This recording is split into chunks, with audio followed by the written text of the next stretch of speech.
أعوذ بالله من الشيطان الرجيم.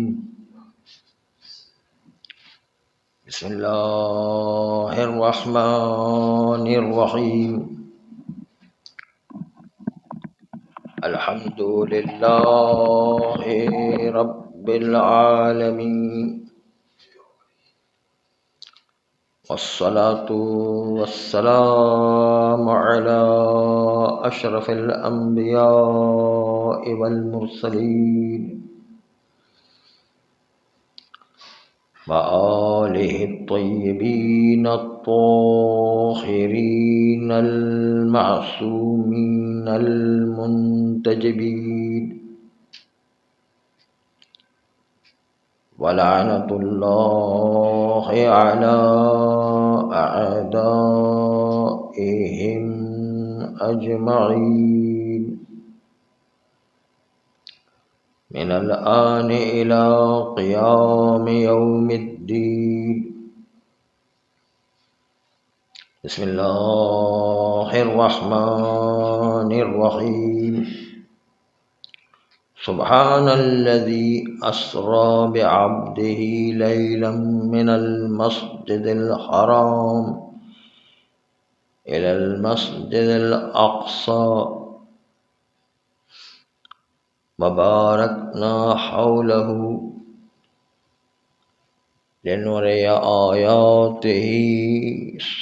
صلوات.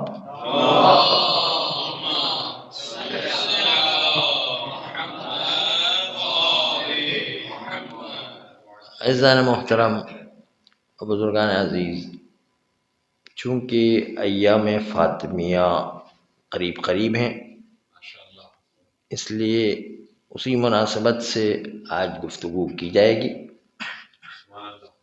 اور چونکہ جو آیہ قرآنی کی تلاوت کی گئی اس میں 1200 سال سے اسلام پر اعتراض کیا جاتا رہا کہ معراج کا معجزہ ہماری عقل میں نہیں آ رہا ہے. صرف عقل میں نہیں آ رہا بلکہ اس زمانے کی تمام سائنس نے انکار کیا اور کہا کہ یہ واقعہ عقلاً بھی ممکن نہیں ہے اور سائنسی اعتبار سے بھی بالکل ممکن نہیں، اس لیے کہ خرق و التیام کا مسئلہ پیش آتا ہے. پرانے زمانے میں سائنس میں عقیدہ تھا اس بات کا کہ 7 آسمان 7 چھلکوں کی طرح بنا ہوا ہے، 7 پیاز کے چھلکوں کی طرح بنا ہوا ہے. پیاز کے چھلکوں کو آپ نے دیکھا ہوگا کہ ایک کے بعد ایک تہ چڑھی ہوئی ہوتی ہے، تو جس طرح پیاز میں تہ بتہ چیز ہوا کرتی ہے، آسمان بھی اسی طرح 7 آسمان بنے ہوئے. اب اگر پیغمبر جسمانی لحاظ سے خانہ کعبہ سے بیت المقدس یا مسجد اقصی تک جائیں گے تو آسمان سے نکل کر جب جائیں گے تو اس کے نتیجے میں آسمان پھٹے گا، اور پھٹنے کے بعد 7 آسمان جب پھٹ جائیں گے تو اس کے نتیجے کے اندر جاتے وقت بھی آسمان پھٹے گا اور آتے وقت بھی آسمان پھٹے گا. چنانچہ اگر پیغمبر جسمانی لحاظ سے گئے ہیں تو 7 آسمان کو پھٹ جانا چاہیے اور 7 آسمان کو آتے وقت بھی پھٹنا چاہیے، اور اس کے نتیجے میں تو قیامت برپا ہو جائے گی. جو آسمان ہی پھٹ جائے گا تو قیامت برپا ہو جائے گی. یہ تو جو ہے دنیا باقی ہی نہیں رہے گی کہ جس کے نتیجے میں سائنسدانوں نے سب نے انکار کیا کہ یہ تو واقعہ ممکن ہی نہیں. عقلاء عالم نے بھی کہا کہ ہماری عقل میں یہ واقعہ نہیں آ رہا، ہماری عقل میں یہ واقعہ نہیں آ رہا ہے. اس لیے کہ وہ اسلام کا ایک بنیادی اصول بھی ہے، کلما حکم بہ العقل حکم بہ الشرع، جو عقل حکم لگاتا ہے وہی شریعت حکم لگاتی ہے۔ اس کا مطلب ہر آدمی نے سمجھ لیا کہ ہر آدمی کی عقل چلے، لیکن ایسا نہیں کہ ہر آدمی کی عقل چلتی، وہ معصوم کی عقل جو مسلم عقل ہوتی ہے وہ چلا کرتی۔ ہر آدمی کی عقل چلے تو نتیجہ کیا ہوگا کہ ہر چیز تناقض ہو جائے۔ کسی کی عقل کہتی ہے کہ موسیقی روح کی غذا ہے، اس لیے کہ اس کے ذریعے سے ہم بہت ساری بیماریوں کا علاج کرتے ہیں، اس لیے اتنی بہترین چیز موسیقی کو اسلام نے کیوں حرام کرا؟ کسی نے کہا کہ جو ہے موسیقی جو ہے نہ صرف یہ کہ انسان کے لیے نقصان دہ بلکہ فائدہ مند چیز ہے، اس سے ہم بہت سارے فائدے اور مریضوں کے علاج کر سکتے ہیں، تو پھر اسلام نے کیوں حرام قرار دیا؟ تو ہر آدمی کی عقل نہیں چلا کرتی، مسلم عقل جس کو ہم کہتے ہیں کہ معصوم کی عقل ہو یا معصوم نے کسی کو تربیت کیا اس کی عقل ہونا چاہیے، ہر ایک کی عقل نہیں چلا کرتی ہے۔ چنانچہ عقلاء عالم نے اعتراض کیا معراج کے واقعے پر، اور یہ 1200 سال تک اعتراض باقی رہا۔ جب پہلی مرتبہ سائنسدانوں پر نظریہ تبدیل ہوا اور انہوں نے کشف کیا کہ اس طرح پیاز کے چھلکے آسمانوں میں نہیں ہیں، بلکہ آسمانوں میں تو خلا ہی خلا ہے، کچھ ہے ہی نہیں ہے۔ تو آج کا بچہ بھی جانتا ہے کہ آسمان میں جانا بالکل آسان کام ہے، کوئی جو ہے مشکل ہی نہیں۔ تو اس زمانے میں چونکہ یہ ایسا سائنسدانوں کا اعتراض تھا، ایسا عقلاء عالم کا اعتراض تھا کہ جس کی وجہ سے ہمارے کچھ عقلاء نے بھی اور ہمارے برادران اسلامی اہل سنت نے بھی اپنے آپ کو سرنڈر کر دیا اور کہا کہ ہاں یہ بات تو بالکل سائنس کے مطابق ہے، اور عقلاً ممکن نہیں کہ انسانی جسم کے ساتھ پیغمبر جو ہے وہ ساتوں آسمان کو توڑ کر کے جائے، اور توڑ کر کے جانے کے نتیجے جو ہے آسمان پھٹ پڑیں گے اور قیامت برپا ہو جائے گی۔ تو جو آسمان نہیں رہے گا تو قیامت ہو جائے گی۔ 7 آسمانوں کو توڑ کے جائے، 7 آسمانوں کو توڑ کے آئے تو قیامت برپا ہو جائے گی۔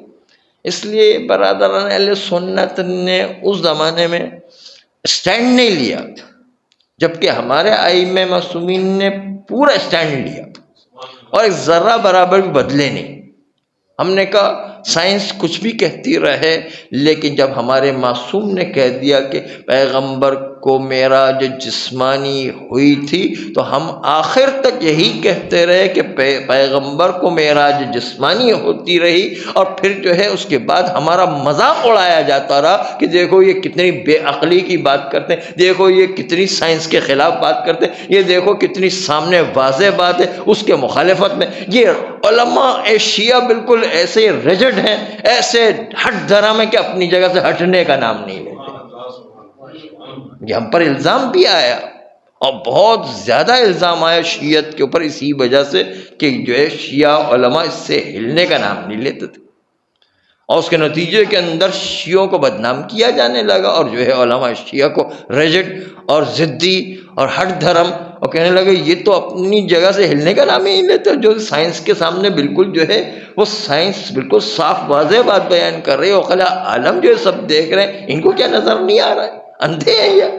اس قسم کے اعتراضات علماء شیعہ پر ہونے لگے، لیکن علماء شیعہ نے کہا کچھ بھی ہے اس وقت ہماری سمجھ میں نہیں آ رہی، لیکن انشاءاللہ بعد میں سائنسی تحقیقات ہوگی تو آپ امام کے قول کو سمجھیں گے۔ امام کے قول وہ سائنس جو ہے غلط ہو سکتا ہے، امام کا قول غلط نہیں ہو سکتا ہے نا۔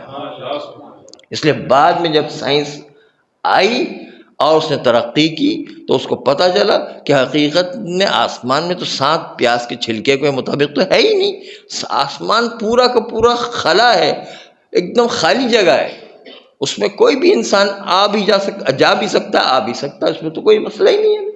جیسے نیل آرمسٹرانگ جو ہے چاند گاڑی کے ساتھ گیا ہے، چاند پر گیا، اس میں جو ہے کون سا خرق و التیام پیش آیا ہے؟ اس لیے جو ہے جب یہ نظریہ جب آیا سائنس کا تو ایک مرتبہ پھر برادران اہل سنت پلٹ آئے کہ ہاں پیغمبر تو جسمانی طور پر ہی گئے تھے، اب پلٹ آئے کیونکہ دیکھا کہ بھائی اب تو راستہ کھل گیا، سائنس کا مقابلہ تو نہیں کرنا پڑ رہا۔ اور برادران اسلام یہ جو ہے اپنی آیات کو ٹویسٹ کر دیتے ہیں، روایات کو ٹویسٹ کر دیتے ہیں اور بہت جلدی بدل جایا کرتے ہیں، بہت جلدی شکست کھایا جا کر کوئی چیز بھی سائنس کے مقابل میں آتی ہے تو فوراً جو اپنے آپ کو پیچھے کر دیتے ہیں۔ جبکہ ہمارے علماء بالکل ڈٹے رہے اور کہا کہ ہمارے امام نے کہہ دیا تو بالکل یہی ہوگا، بلکہ امام کا جملہ بہت عجیب ہے، دو روایت سنیں، کہا 4 چیزوں کو جو نہ مانے وہ ہمارا شیعہ نہیں ہے، کہ دوسری روایت میں 4 چیزوں کو نہ مانے وہ ہماری شفاعت روز قیامت نہیں پا سکتا ہے۔ دونوں قسم کی روایتیں، اس میں سے ایک یہی معراج کا، پیغمبر کی جو معراج جسمانی کو نہ مانے وہ ہمارا شیعہ نہیں، پیغمبر کی جو جسمانی معراج کو نہ مانے اس کو ہماری شفاعت نصیب نہیں ہوگی۔ یہ دونوں قسم کی روایتیں۔ اسی طرح دوسری چیز کا تذکرہ ہے کہ جو عذاب قبر کو نہ مانے وہ بھی ہمارا شیعہ نہیں ہے۔ آج بہت سے لوگوں کو سمجھ میں نہیں آ رہا، لیکن انشاءاللہ سائنس ترقی کرے گی تو ان کو یہ بات بھی سمجھ میں آ جائے گی انشاءاللہ۔ تو بات اصل میں معراج پر چل رہی تھی کہ اصل وہ جب دیکھتے ہیں کہ پورا نظریہ سائنس کا تبدیل ہو گیا تو اب برادران اہل سنت پھر پلٹ کر کے آ گئے اور طرفہ تماشا یہ کہ الٹا کہنے لگے کہ شیعہ علماء کیوں جو ہے وہ روحانی معراج کو مانتے۔ بھائی شیعہ علماء نے کب مانا ہے؟ وہ الزام لگا دیا الٹا شیعوں پر۔ شیعوں نے تو ہمیشہ کہا ہے کہ میں پیغمبر کو معراج جسمانی ہوئی، اب وہ کہہ رہے کہ معراج جسمانی تو ہم لوگ کہہ رہے ہیں، آپ لوگ سن رہے معراج روحانی کہہ رہے ہیں، الٹا ہمارے پر الزام لگا دیا۔ طرفہ تماشا اس طریقے سے بہت زیادہ ہوتا ہے، اور آج کل تو بہت ہی زیادہ جو ہے ایسی چیزیں آپ کے سامنے آتی رہتی ہوں گی، اور ہر چیز کی وہ غلط توجیہات آپ کے سامنے پیش کر دیا کرتے ہیں، ہر چیز میں ٹھوکا پیٹی کر کے الٹا سیدھا جو ہے بیان کر دیا کرتے ہیں۔ چنانچہ اب سننے میں آ رہا ہے کہ حقیقت ہے کہ نہیں، کسی نے بتایا کہ جب جو ہے کہا گیا کہ دیکھو علی تو اتنے علم والے تھے، آپ کی جو ہے آپ بھی اپنے نمونے کو بتاؤ کہ آپ کی جو ہے جو آپ کے جو سرپرست ہیں ان کے بارے میں بتائیے کہ آپ کے کون سے علم والے ہیں۔ تو کہا لو ارے نہج البلاغہ جو ہے فلاں صاحب نے لکھی ہے، اور جو ہے وہ صحیفہ کاملہ دوسرے صاحب نے لکھی ہے۔ نہیں اب جو ہے یہ بھی جو ہے باتیں چلنے لگ گئی ہیں، تو یہ جو ہے بہت جلدی جلدی بدل جایا کرتے ہیں۔ کس کی چیزیں جو صدیوں سے چلی آ رہی ہے اس کو بھی جو ہے ایک دم ٹھکرا دیتے ہیں، ایک دم بدل دیا کرتے ہیں۔ تو برادران سنت نے پھر پلٹ کر کہا ہم تو معراج جسمانی کے قائل ہیں۔ اہل سنت جو ہے اپنے آپ کو سٹینڈ لینے کے بجائے بدل گئے تھے، اب جب جو ہے سائنس بدل گیا تو اب فوراً پلٹ کر کے آ گیا ہم تو پیغمبر کی جو ہے معراج جسمانی کے قائل تھے، وہ تو شیعہ حضرات ہیں جو پیغمبر کی معراج روحانی کے قائل، ہم تو معراج روحانی کے قائل ہی نہیں۔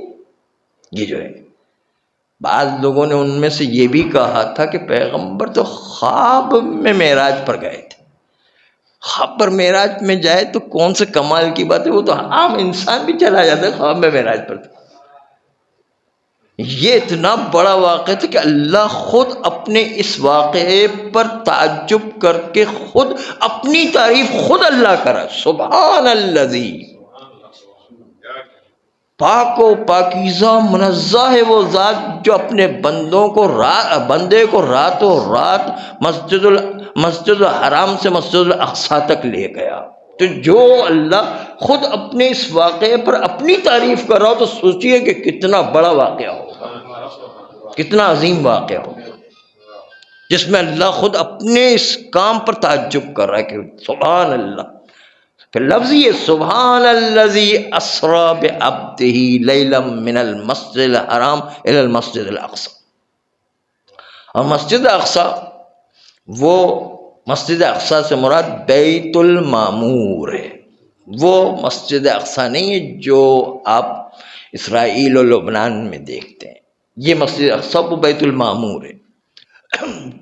مسجد اقصی کا مطلب ہے دور ترین مسجد، دور یعنی اس کائنات سے آخری چیز ہے وہ والی مسجد، اور وہ ہے بیت المعمور، سب سے آخری چیز جو ہے جنت کے درمیان جو بیت معمور ہے اس کا تذکرہ کیا گیا کہ پیغمبر کو خانہ کعبہ سے اٹھا کر کے اس بیت المعمور تک لے جایا گیا، پھر اس کے بعد کا سفر بھی دوسرا ہے۔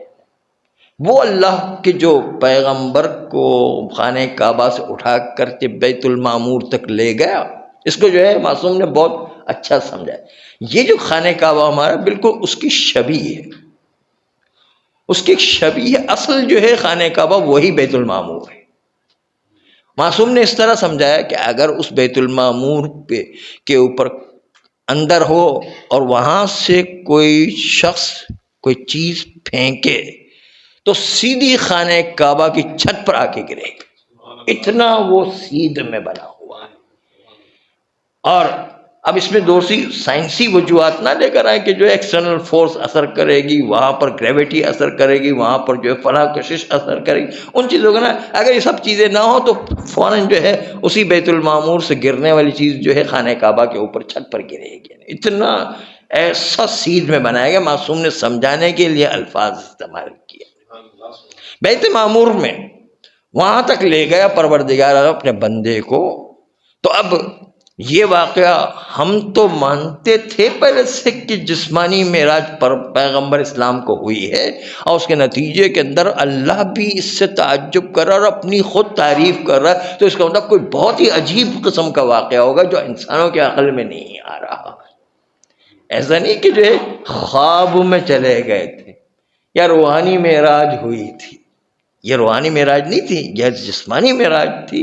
اور اس کے نتیجے کے اندر اب جب جو ہے پیغمبر معراج پہ پہنچے، میں آپ کو شہزادی تک لانا چاہتا ہوں، اس کے لیے جو مقدمہ سازی تھی۔ چنانچہ جو ہے جب معراج پہ پہنچے تو کون لے گیا؟ اللہ۔ کس کو لے گیا؟ پیغمبر کو۔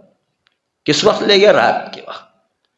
اور جو ہے وہاں پر جب لے جانے کے بعد پھر وہاں پر جو ہے لے جانے کے بعد وہاں پر کس جگہ پر گیا؟ کس جگہ سے گیا؟ بیت المقدس تک، مسجد اقصی تک گئے، اور گئے تھے مسجد الحرام سے۔ یہ ساری چیزیں اس کے اندر آ گئی جو قرآن نے خود نے ذکر کیا ہے۔ لیکن سب سے اس کے اندر مین چیز جو تھی کہ جب بھی انسان کسی جگہ سے دوسری جگہ سفر کرتا تو سفر کے اندر سب سے مین چیز ہے کہ اس کس مقصد سے اس نے سفر کیا ہے، کس مقصد سے سفر کیا گیا۔ اللہ پیغمبر کو اپنا مہمان بنا کر بلا رہا ہے، سفر کر رہے ہیں، مہمان بنا کر کے بلا رہا۔ اور اسی لیے روایات میں کہا گیا کہ جب کوئی مہمان آئے تو مہمان اس تک پہنچنے کے لیے مہمان کے لیے بہتر یہ ہے کہ کوئی نہ کوئی تحفہ میزبان کے لیے لے جائے، اور میزبان کے لیے بہتر ہے کہ جب مہمان جا رہا ہو تو اس کو ہدیہ و تحفہ دے تاکہ ان میں آپس میں محبتیں بڑھیں۔ محبت بڑھانے کا ایک طریقہ آج کل دنیا بھی مان رہی، دنیا بھی یہ نعرہ لگا رہی ہے۔ آپ ویلنٹائن ڈے کو دیکھیں، مادر ڈے کو دیکھیں، فادر ڈے کو دیکھیں، کرسمس کو دیکھیں، ایسٹر کو دیکھیں، ان میں جو ہے آج دنیا یہ جو ہے اس کو مان رہی ہے کہ اس سے جو ہے محبتیں بڑھا کرتی ہے کہ تحفہ دو بھی اور تحفہ لو بھی۔ لینے اور دینے کے نتیجے میں خالی زبانی اظہار محبت کرنا کافی نہیں ہے، بلکہ عملی طور پر بھی اپنی محبت کا اظہار تحفے کے ذریعے سے ہوا کرتا ہے۔ چنانچہ اب جیسی انسان کی شان ہوا کرتی ہے، جتنا بڑا کام ہوا کرتا ہے، جتنا بڑا مہمان ہوتا ہے، جتنا بڑا میزبان ہوتا ہے، اس کی شان کے حساب سے تحفے دیے جاتے ہیں۔ اب کائنات کی سب سے عظیم مخلوق پیغمبر اسلام کی ذات مہمان کے طور پر آ رہی ہے، تو آپ سوچئے کہ پروردگار عالم کیسا تحفہ دے گا۔ اور پیغمبر بھی جو ہے پروردگار عالم جو کائنات کی سب سے عظیم ہستی ہے کائنات کی، پروردگار عالم کے پاس میزبان کے پاس جا رہے ہیں، تو میزبان جو ہے اس کو بھی پیغمبر کو کیا تحفہ دینا چاہیے؟ مہمان کو کیا تحفہ لے جانا چاہیے؟ ہر آدمی اپنی شان کے مطابق تحفہ لے جایا کر۔ مہمان اپنی شان کے مطابق تحفہ لے جائے، میزبان اپنی شان کے مطابق تحفات دے۔ چنانچہ پیغمبر نے تحفہ دیا، سورہ بقرہ کی آخری 7 آیتیں پڑھ لی۔ ربنا لا تؤاخذنا ان نسینا او اخطانا والی پوری دعا جو ہے پیغمبر نے دعا کی کہ پروردگارا مجھے ہم سے کوئی خطا ہو جائے، غلطی ہو جائے، ہم سے نسیان واقع ہو جائے تو اسے بخش دینا، ہمیں ہماری پکڑ نہ کرنا۔ یہ دعا پروردگار عالم کی، پروردگار عالم کو دعا انسانوں کی بہت زیادہ پسند ہے، انتہائی دعا پروردگار عالم کو پسند ہے۔ تو پروردگار عالم کی بارگاہ میں پیغمبر دعا کا تحفہ لے جاتے ہیں۔ پیغمبر جو ہے وہ پروردگار عالم کی بارگاہ میں دعا کا تحفہ لے جاتے ہیں۔ دعا جو ہے مخ العبادت، عبادت کا مغز وہ حقیقت میں دعا ہے، اللہ سے دعا مانگی جائے۔ اسی لیے بعض روایات میں کہ اگر کوئی نماز بغیر دعا کے انجام دیتا ہے تو اس کے منہ پر مار دی جاتی ہے۔ دعا ضروری کہ اللہ کی بارگاہ میں انسان التجا کرے، دعا کرے، ایک چیز جو ہے اللہ کی بارگاہ میں مانگے، تو یہ اللہ کو بہت زیادہ پسند ہے۔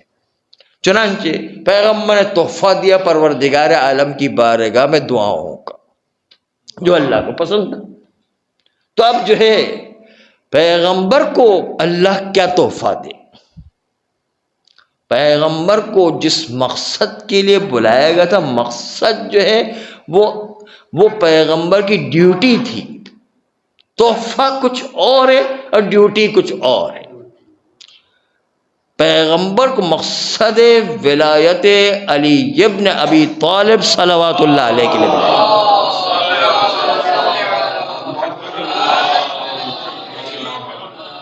معراج کا پورا واقعہ اس کے اندر ہدف سارا یہ تھا کہ ولایت علی کو جو ہے پیغمبر کے ذمے لگایا جائے، یہ سب سے بڑا ہدف تھا یعنی معراج کا۔ تو ولایت علی کتنی قیمتی چیز ہوگی جس کی خاطر پیغمبر کو اللہ نے خود مہمان بنا کر کے بلایا ہے، کتنا عظیم کام ہو ولایت علی۔ اور جب جو ہے کوئی قیمتی چیز ہوتی ہے تو اس قیمتی چیز کا طریقہ آپ دنیا میں بھی دیکھتے ہیں کہ اس کے حفاظتی انتظامات بھی اتنے ہی زیادہ اہم ہوا کرتے۔ کوئی موتی قیمتی آپ بازار سے جا کر کے خریدیں تو اس کا باکس بھی بڑا قیمتی باکس ہوگا، خالی دیکھنے میں خوبصورت نہیں ہوگا بلکہ اندر سے بھی بڑا مضبوط باکس ہوگا، تاکہ یہ موتی گرے تو اس موتی کو کوئی نقصان نہ ہو، وہ باکس جو ہے اس ساری چیز کو برداشت کر لے، اور باکس بھی بڑا مضبوط قسم کا باکس دیا کیونکہ قیمتی موتی ہے۔ جو جتنی قیمتی چیز ہے اس کی حفاظت کا انتظام بھی دیا جاتا۔ اب جو ہے بلا تشبیہ ہم بات کہہ رہے ہیں، خالی سمجھانے کے لیے بات کریں۔ چنانچہ جو ہے کسی زمانے میں فرنیچر خریدا جاتا تھا تو کچھ اسپرے وغیرہ دیے جاتے تھے اور کہا تھا کہ یہ فرنیچر بہت قیمتی ہے، آپ اسپرے کرتے رہیں گے تو اس پہ دیمک نہیں لگے گی، خراب نہیں ہوگا اور یہ فرنیچر آپ کا چلتا رہے گا۔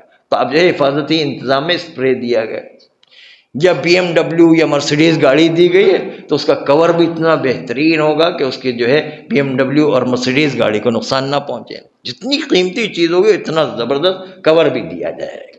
یہ تو چند مثالیں آپ کو سمجھانے کے لیے تھی۔ آپ ہر چیز جو ہے قیمتی لینے جائے اس کے اندر جو کوئی نہ کوئی جو ہے پروٹیکشن کے لیے، کور کے لیے کوئی نہ کوئی چیز دی جاتی۔ تو ولایت علی ابن ابی طالب اتنا قیمتی جو ہے مسئولیت تھی، یہ تحفہ نہیں تھا، یہ گویا کہ رسمی اور باقاعدہ ایک رسمی طور پر بلانے کے نتیجے رسمی ڈیوٹی پیغمبر کی لگائی گئی تھی کہ ولایت علی کا اعلان کرو۔ ولایت علی رسمی ڈیوٹی تھی، اسی لیے تو قرآن میں ان لم تفعل فما بلغت رسالت، اگر تم نے یہ کام انجام نہ دیا گویا کہ رسالت کا کام انجام دیا، رسالت کی ڈیوٹی میں سے شامل تھا۔ رسالت کی ڈیوٹی تھی کہ ولایت علی کو اعلان کرے، اس کے لیے معراج کے لیے بولا، اور اتنا قیمتی تحفہ معراج میں دیا جا رہا ہے۔ اس کے مقابل میں پروٹیکشن کے لیے اب کوئی چیز چاہیے۔ ولایت علی کے دفاع کے لیے، ولایت علی کے پروٹیکشن کے لیے پروردگار نے 2 چیز دی۔ ایک شہزادی فاطمہ زہرا صلوات اللہ علیہا،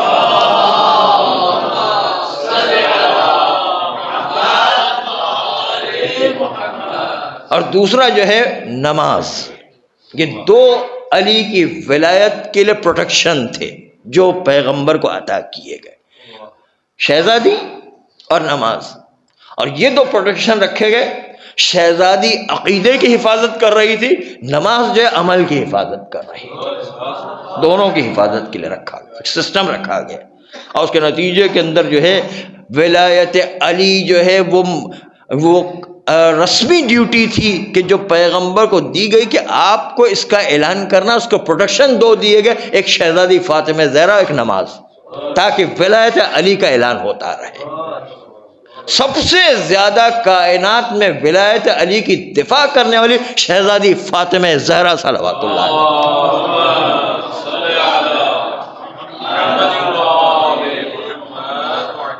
اور شہزادی کا ایک لقب بھی مدافع ولایت، شہزادی کی ایک لقب ہے باقاعدہ کہ ولایت کی دفاع کرنے والی، سب سے بڑی کائنات کی دفاع کرنے، اور کائنات کی ایسی دفاع کرنے جو روز قیامت تک شہزادی کا دفاع چلتا رہے گا، ایسا عمل کر کے گئی ہے جس کے نتیجے روز قیامت تک یہ دفاع چلتا رہے گا۔ چنانچہ جو ہے آج اسی کا ایک واقعہ سننے، پھر اس کے بعد آگے کی جو ہے نتیجے کی بات آپ کے سامنے پیش کریں گے۔ ایک دفعہ عبد الحسین امینی صاحب الغدیر، جنہوں نے 20 جلدیں کتاب ولایت علی پر لکھی، جس میں علی ابن ابی طالب کی ولایت کو ثابت کیا گیا اور جتنے بھی اشکالات تھے ان کو دور کیا گیا، بہت بہترین کتاب ہے۔ ابقات الانوار کے بعد سب سے بہترین کتاب ابھی تک جو ہے علامہ امینی کی یہی کتاب الغدیر کو مانا گیا، ابقات الانوار اس سے بھی بہتر ہے البتہ، جو ہے لکھنؤ کے عالم آغائے سید حامد حسین صاحب نے لکھی، جس کو ناصر الملت صاحب نے مکمل کیا، وہ سب سے اچھی کتاب ہے۔ لیکن اس کے بعد دوسرے نمبر پر یہی علامہ امینی کتاب الغدیر مانی گئی ہے۔ چنانچہ علامہ امینی جب حج کے لیے کبھی سعودی عرب جاتے ہیں، آغائے عبد الحسین امینی اگرچہ کہ مجتہد نہیں تھے لیکن بہت بڑے عالم تھے، اتنی بڑی کتاب ولایت علی پر لکھ دی، 20 جلدی، لوگ ان کو پہچانتے تھے۔ چنانچہ جب حج کے لیے پہنچے تو کئی لوگوں نے جو ہے ان کو اپنے گھر پر دعوت دی۔ انہوں نے کہا کہ یہاں پر اگر گھر پر جو ہے ان کی دعوت کو قبول کروں گا تو خواہ مخواہ بحث ہوگی، یہ تعصب والے لوگ ہیں، کسی طرح مانیں گے نہیں، اور خواہ مخواہ رنجشیں ایجاد ہوگی اور بحث کرنے کا کوئی فائدہ نہیں، اس لیے سب کو کھانے کی دعوت کو منع کرتے رہے۔ ان کو بھی منع کیا، ان کو بھی منع کیا، ان کو بھی منع کیا، جتنے آتے رہے سب کو منع کرتے رہے۔ خواہ مخواہ تعصب والی بات ہے، یہ بات ماننے والے تو نہیں، حق کو دیکھنے کے باوجود جو ہے خالی رنجشیں ایجاد ہوں گے، بات تو مانیں گے نہیں، اس لیے سب کو منع کرتے رہے۔ یہاں تک کہ امام کعبہ نے ان کو دعوت دے دی۔ جب امام کعبہ نے دعوت دے دی، اب ان کو مناسب نہیں لگا کہ ان کو انکار کیا جائے، چنانچہ امام کعبہ کی دعوت کو قبول کیا۔ آپ دیکھیں کہ شہزادی اب تک ولایت علی کا کیسے دفاع کر رہی ہے۔ چنانچہ جو ہے جب امام کعبہ نے دعوت دی تو ایک مرتبہ ان سے کہا کہ میری ایک شرط ہے، اس شرط پر میں اس دعوت کو قبول کروں۔ وہ شرط یہ ہے کہ صرف کھانا کھانے آؤں گا، کوئی ڈیبیٹ نہیں ہوگی، کوئی بحث نہیں ہوگی، کوئی مناظرہ نہیں ہوگا، کوئی گفتگو نہیں ہوگی، کوئی ہم آپس میں جو ہے بحث بازی نہیں کریں گے، ڈیبیٹ نہیں کریں گے، اس لیے کہ جو ہے میں جو ہے صرف کھانے کے لیے آؤں گا۔ امام کعبہ نے کہا یہی غنیمت ہے، چلو اچھی بات ہے، اب کھانے کے لیے تو کم از کم دعوت پر تو آ جائے، اب دعوت قبول کر۔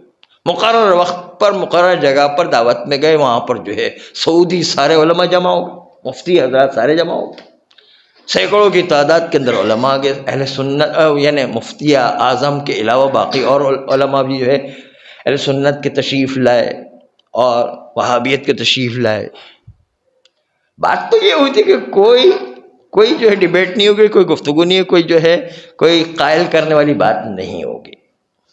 لیکن جب وہ بیٹھے ہوئے تھے، علامہ امینی بھی پہنچ گئے، اور پہنچنے کے بعد آپس میں بات چیت ہو رہی تھی۔ بات چیت ہوتے ہوتے ایک مرتبہ جب بات چیت ہوتی ہے تو کہیں نہ کہیں جو ہے غیبت کا پہلو بھی نکل آتا ہے، تہمت کا پہلو بھی نکل آتا ہے، برائیوں کا پہلو بھی نکل آتا ہے۔ تو کسی صاحب نے کھڑے ہو کے کہا کہ ہم جو ہے آپس میں گپ شپ کر رہے، پتہ نہیں الٹی سیدھی باتیں ہو رہی ہے، غیبتیں بھی ہو رہی ہے، اس سے بہتر ہے کیا اتنا ہی اچھا نہ ہو کہ جو ہے ہم میں سے ہر ایک کھڑے ہو کر جو بھی ان کو پیغمبر کی روایت یاد ہے وہ بیان کرتا چلے جائے۔ تو یہ بات تو بڑی اچھی تھی، بڑا زیبا خوبصورت نعرہ ہے.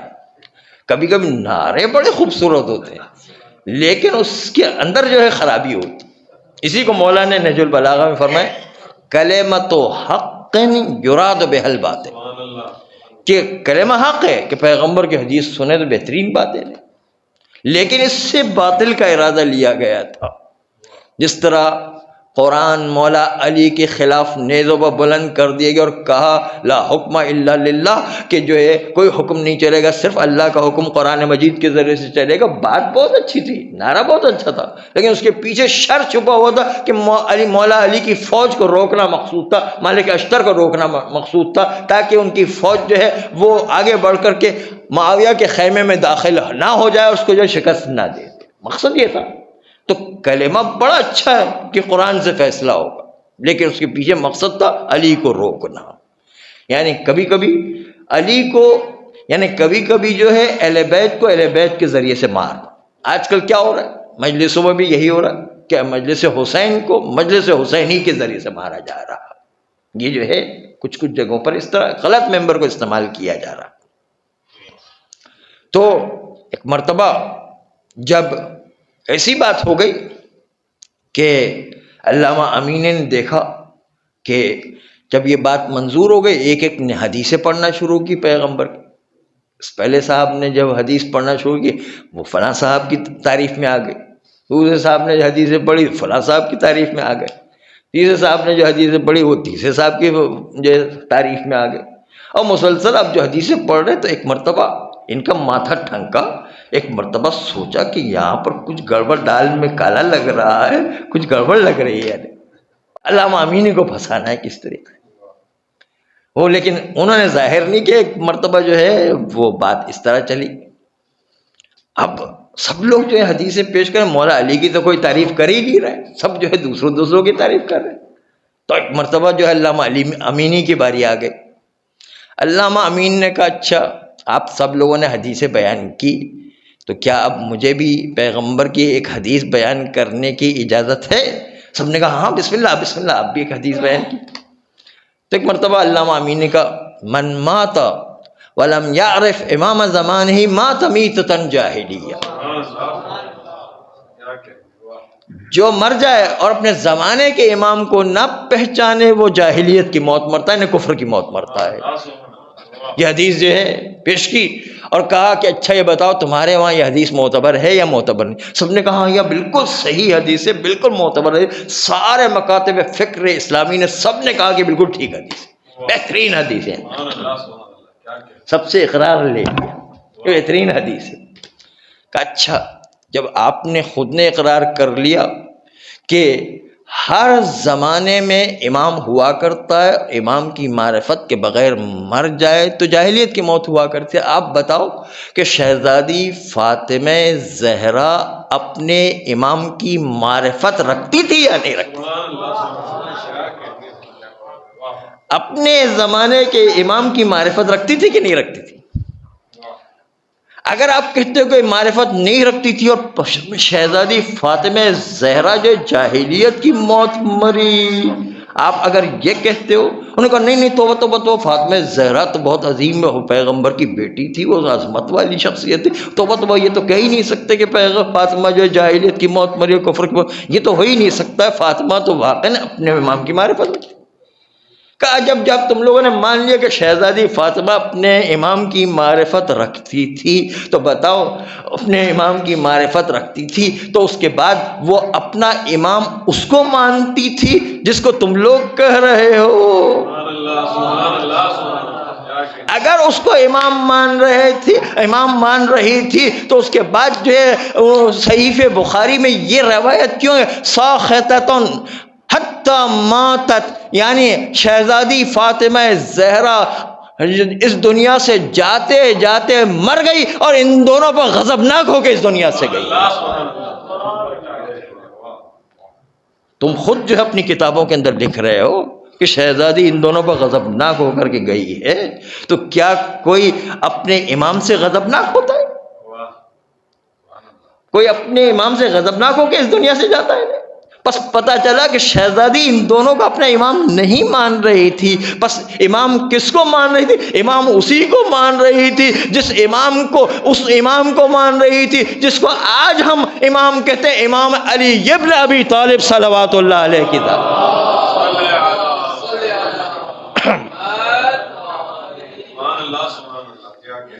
تو آپ نے دیکھا.